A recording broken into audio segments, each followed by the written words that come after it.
36 qış öncə. Çox soyuq idi. Şaxta canımıza işlədi. Elə üşüdük ki, hələ də isinə bilirik. Arzularımız tank altında qalacaqdı o gecə.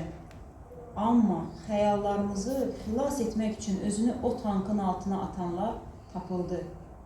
Uşaq kimi ağladıq və bir gecədə böyüdük. Hər kəs vətəndaş ola bilər. Şəhid olmaq hər kəsə qismət olmur. Siz bizim üçün ölsəz də, bizim üçün siz ölməmisiniz. ...1990-cı il. Yanvar faciəsinə aparan yol. Azərbaycanlıların Ermənistandakı tarixi torpaqlarından növbəti kütləvi deportasiyasının, Dağlıq Qarabağın Ermənistana birləşdirilməsi cəhdlərinin geniş vüsət aldığı 1987-ci ildən başladı. Yox, şeylər sınaydı. Şeylərlə yetirdim aydı. Komşularım aydı.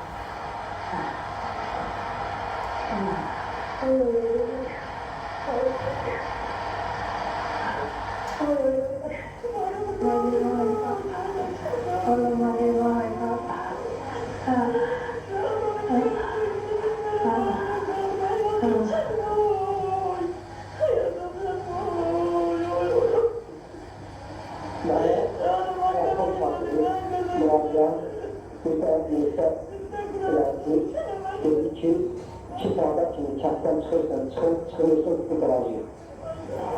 Haqqını verir, istəyəni gedir. Çıkanda kimi çıxmaqdan mütləq qırmalı. Biz də gəldik qorxumuzdan, ailəmiz yaşadıq, avtobus şəhət olduq. Bizlər sizə Azərbaycan torpağına təhvil verəcək. Biz də avtobusda doğduqca gətirilər, Karaxanı aldatdılar. Görmən toğunları başında Həmləşmə kəndi var, öyle yaxınlaşanda artıq atdığı əylədlər. Əylədlər bundan sonra dağa başladı. Mənim avtomatla, hər bir şeylə, daşla, ağaçla, balsıyla, nəsəfət edəsən. Belə öldü, yağlanan yaralandı, nədən hər bir hərəkətlər oldu. Mənim yalnız təkcə mənim özümün, vaxtıdan güzlər, saatlar, güzlər səni yol ayağına Kur'an çekecek. Aslında benzinimiz kurtardı. Orada bir sefer bütün bandalar yakaladı, başladı. Yapıştım Meysel'e dedim kurban olun, Meysel olacak koyma. Kız uşağı, ben bile sağlıklı kalanın içine için sizin hamle içeri eve sağladım.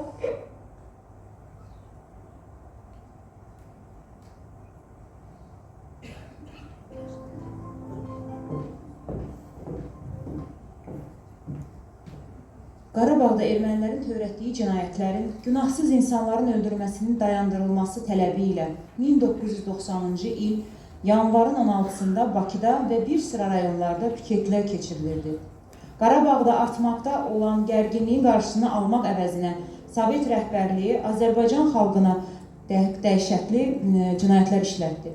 1990-cı il yanvarın 19-dan 20-sinə keçən gecə Sovet İttifaqı Komünist Partiyası Mərkəzi Komitəsinin baş katibi Mikhail Qarbaçovun birbaşa əmri ilə SSR Müdafiə Nazirliyi, Dövlət Təhlükəsizlik Komitəsi və Daxili İşlər Nazirliyinin qoşun hissələri Bakıya və Azərbaycanın bir neçə rayonuna yeridildi. Fövqəladə vəziyyət rejiminin tətbiq edilməsindən əhalinin xəbər tutmaması üçün yanvarın 19-u saat 19:27-də Sovet Sosialist Respublikası İttifaqının Dövlət Təhlükəsizlik Komitəsinin Alfa qrupu televiziyanın enerji blokunu partladır. Yanvarın 19-u saat 23:00-da Sovet qoşunları Bakıda Udar kodu adı altında əməliyyata başlayırlar. Sovet ordusunun xüsusi təyinatlı dəstələrinin və daxili qoşunlarının iri kontingentinin Bakını zəbt etməsi xüsusi qəddarlıq və misli görünməmiş vəhşiliklə müşahidə edilirdi. Fövqəladə vəziyyətin elan edilməsi ilə bağlı xəbəri əhali yalnız səhər saat 5:30-da xarici radiostansiyalardan və vertolyotlardan atılmış vərəqlərdən öyrəndi. Fövqəladə vəziyyətin tətbiqi əhaliyə elan olunanadək artıq 82 nəfər amansızcasına qətlə yetirilmişdi. 20 nəfər ölümcül yaralanmışdır. Qoşunların qanunsuz yeridilməsi nəticəsində Bakıda və ətraf rayonlarda 131 nəfər öldürüldü, 744 nəfər yaralandı. Həlak olanlar arasında qadınlar, uşaqlar, qocalar, həmçinin təcili yardım işçiləri və milis nəfərləri də var idi. Qoşunların qanunsuz yeridilməsi həm də dinc əhali arasında kütləvi həbslərlə müşayiət olunurdu. Əməliyyatların gedişi boyunca paytaxt Bakıda və Respublikanın digər şəhər və rayonlarında 841 nəfər qanunsuz həbs edilir.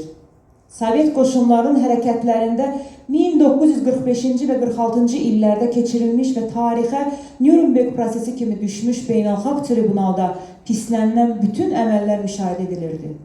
90-cı il yanvar qurbanları simvolik olaraq 20 yanvar şəhidi adlanır. Ümumilikdə Azərbaycanın 150 nəfər 20 yanvar şəhidi var. Faciədən dərhal sonra 1990-cı il yanvarın 21-də ümummilli lider Heydər Əliyev ailə üzvləri ilə birlikdə Azərbaycanın Moskvadakı daimi nümayəndəliyinə gələrək doğma xalqı ilə həmrəy olduğunu nümayiş etdirdi və SSR rəhbərliyinin törətdiyi bu qanlı əməliyyata kəskin etirazını bildirdi və həmin əməliyyata rəhbərlik edənləri ifşa etdi. Sovet İttifaqının o vaxtki siyasi rəhbərliyinin cinayətkar mahiyyətini və anti-Azərbaycan mövqeyini dərindən dərk edən Heydər Əliyev yaradılan bütün maneələrə rəğmən belə ağır vəziyyətdə öz xalqının yanında olmaq üçün Azərbaycana qayıtdı. Xalqın böyük etimadı ilə Naxçıvan Ali Məclisinin sədri vəzifəsinə seçiləndən sonra yanvar faciəsini Azərbaycan xalqının suveren hüquqlarına qəsd kimi qiymətləndirdi. Yanvar faciəsi ümumxalq faciəsi olmaq yanaşı, həm də Azərbaycan xalqının iradəsinin sarsılmazlığını, mətinliyini göstərir.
məkanlar var ki, qərinələr, əsrlər ötsə də həmişə müqəddəsdir. Belə bir məkanlardan biri də Bakının ən pak, ən təmiz yeridir. Necə qəribədir, hətta məkanın da alın yazısı olarmış. Bəzən təəssüf, bəzən kədər, həm də fəxr hissi ilə deyə bilərik ki, şəhərin ən hündür dağüstü hissəsi də tarixin qəddarlığından öz nəsibini almışdır. Əvvəl qəbirstanlıq, sonra park, indi isə xiyaban. Bu məkanın taleyinə elə bir əsrdən çox zaman əvvəl elə cümhuriyyətçilərimiz özləri yol vermişdi. Sanki Azərbaycanın başına gələnləri anlayırdılar ki, müqəddəs ruhlar zirvədə olmalıdır. AXC dövründən, Azərbaycan Xalq Cümhuriyyəti dövründən 1939-cu ilədək Səməd bəy Mehmandarov, Cəlil Məmmədquluzadə, Həsən bəy Zərdabi kimi şəxsiyyətlərin 1918-ci il mart soyqırımı qurbanlarının uyuduğu Çəmbərəkənd qəbirstanlığı olub. Təəssüflər olsun ki, sonralar buradan məzarlar Sovet hakimiyyəti tərəfindən yerlə yeksan edilərək Sergey Kirov adına park salınmış, heykəli ucaldılmışdı. Əslində isə elə bu dəhşətli tarixi fakt bizə ayan olmalıydı ki, Sovet hakimiyyəti illər sonra əlyalın silahsız insanlara divan tutacaq. Minlərlə insan qorxmadan 11-ci Qızıl Ordu qarşısında dayanacaq, müstəqil olmaq arzusu, azadlıq deyə hayqıraraq meydanlara çıxan xalq artıq bu rejimlə barışmaq istəmirdi.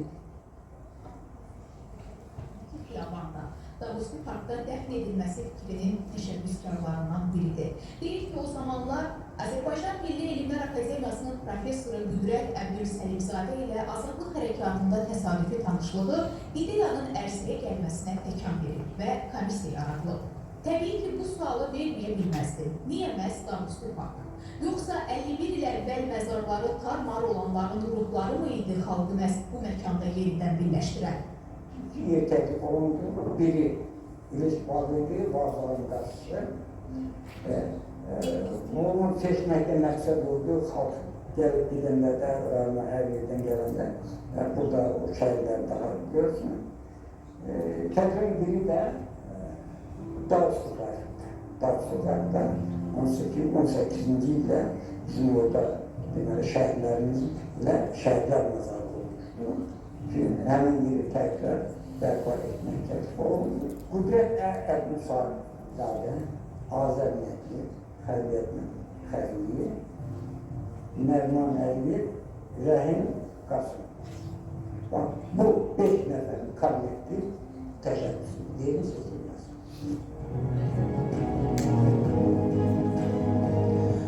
Yanvarın 21-də Dağüstü Parkda 120 yer qazılır. Elə həmin gün Ali Sovetin təcili iclası keçirilir və gərgin keçən sessiyanın sonunda şəhidləri orada dəfninə icazə verilir. Sonraki 40 gün ərzində 80 şəhid dəfn edilir və 2 köhnə qəbir 1918-ci il şəhidlərinin sümük qalıqları tapılır və dəfn edilir. Dəfələrlə burada şəhidlərin dəfn olunmasının qarşısını almaq istəsə də, xalq öz qəhrəmanlarının məhz buranı seçmiş və müqəddəs and yeri kimi etmişdir. 1998-ci ildə ümumilli lider Heydər Əliyev Şəhidlər Xiyabanında əbədi məşəl kompleksini yaradır. 2 il sonra isə memar Zivər bəy Əhmədbəyevin yarımçıq qalan layihəsi həyata keçirilir. Xiyabanda 1918-ci il Türk şəhidliyi abidəsi yaradılır. Çəmbərəkənd qəbirstanlığından indiki xiyabana kimi nə çətin yollar keçdik, qurbanlar verdik. Bugünkü qüdrətli, müstəqil, suveren dövlət olmaq uğrunda nə şəhidlər verdik. Sonunda böyük, azad, müstəqil Azərbaycan olduq. İndi qürur hissi ilə deyə bilərik ki, Azərbaycan tam da elə buradan başlayır. Elə Azərbaycanın özü oradır.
Sovet ordusunun törətdiyi cinayətlər arasında təəssüf ki, uşaqlar da var idi. O gecə gülləyə tuş gələnlərdən biri də 13 yaşlı Larisa Məmmədova idi. Olacaqları sanki hiss edirmiş kimi 19-u gecəsi Larisa anasına özünün narahat hiss etdiyini, ürəyi sıxıldığını söyləyir.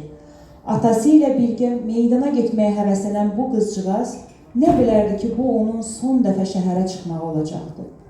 Namərd düşmənin dinc əhaliyə atdığı güllə Larisa'nın taleyini elə orada da bitirmişdir. Canını vətən uğrunda mübarizədə itirmiş balaca uşaq şəhidimiz İlqar İbrahimov.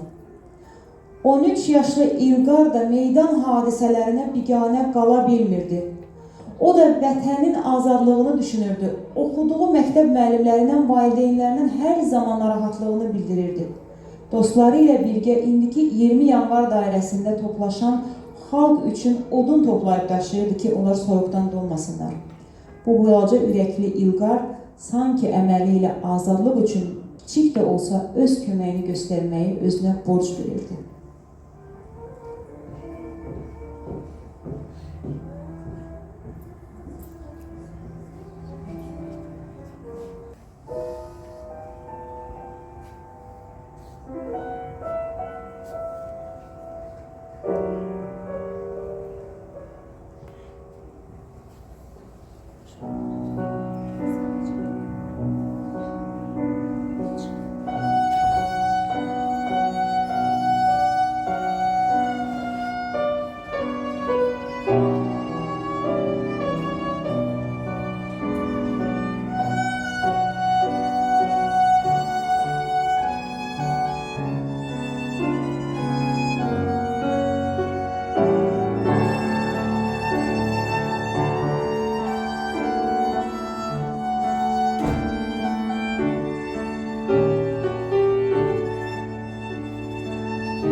20 yanvar hadisəsi tək xalqın taleyini dəyişmədi. Həmçinin bir günün əsas simvolu olan qərənfilin də taleyini dəyişdi. 20 yanvar gününə qədər qərənfil məhəbbət, sevgi, həyəcan rəmzi kimi sayılırdı. Bugün isə bizə yalnız al-qırmızı rəngi xatırladır və azadlıq uğrunda canlarından keçən şəhidlərimizi xatırladır.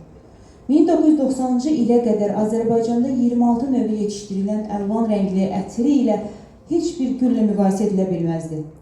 Şanına şeirlər yazılan, mahnılar bəstələnən qərənfil necə oldu ki, hüzün simvoluna seçildi? 80-90-cı illərdə SSR-nin bir çox şəhərlərində Abşeronda yetişdirilən qərənfil tədbirlərdə, özəl günlərdə istifadə olunurdu. Bir gecədə əkilib becərilən qərənfillər maşınlarla Dağüstü Parka, Şəhidlər Xiyabanına daşınılırdı. Hər kəs əlindən gələn köməyi etmək üçün bu addım atılmışdı.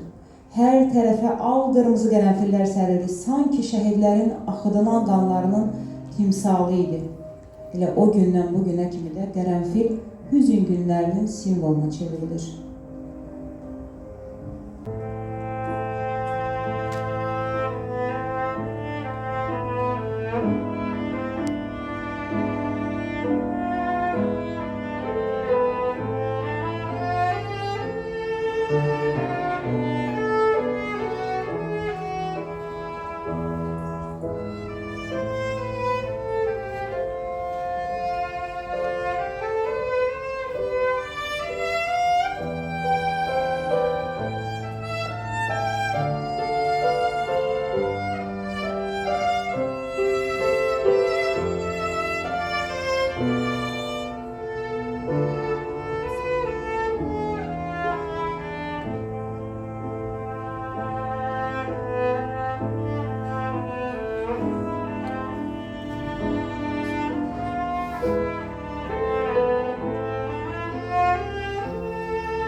Torpağı vətən edən, onun uğrunda canlarından keçən, qanlarını axıtmış şəhidlərimizdir. Onların sayəsində biz bu torpaq üzərində, müstəqil Azərbaycanda, suveren dövlətdə sərbəst, qorxusuz, ürküsüz yaşaya bilirik. Əbəs yerə deyilmirik, heç kim unudulmur, heç nə yaddan çıxmır. Biz də heç vaxt şəhidlərimizin bizim üçün etdiklərini unutmayacağıq. Onların bizə miras qoyduğu dövləti qorumaq bizim hər birimizin bir vətəndaşlıq borcumuzdur. Təşəkkür edirəm. Bununla da tədbirimiz sona yetir. Çox sağ olun diqqətinizə görə.